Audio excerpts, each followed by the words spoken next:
Welcome back. Juneteenth celebrations are underway in Kilgore. Kilgore Men and Women organization hosted its third annual community festival at Kilgore City Park. KLTV7's April Peardot was there, and she's sharing what this day means to the community.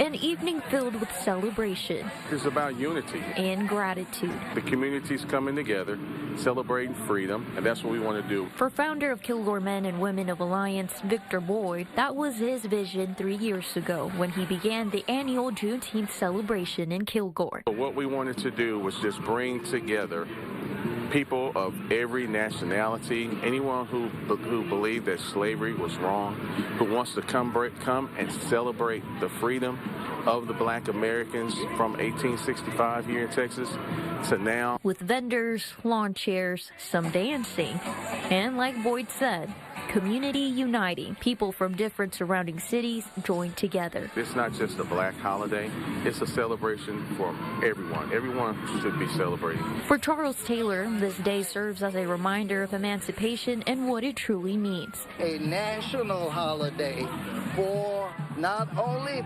freedom, but for emancipation of individuals. Because we're all equal. And if we don't love each other and live together, we will perish. For 64-year-old Joanne Mumphrey of Kilgore, Juneteenth is a legacy she plans to keep sharing for the rest of her life. It means a whole lot to me. I can kind of tell my grandkids and great-grandkids about 19th of June. April Peardot, KLTV7 News. Now, Kilgore says it is the only city in East Texas, to their knowledge, that does fireworks on Juneteenth.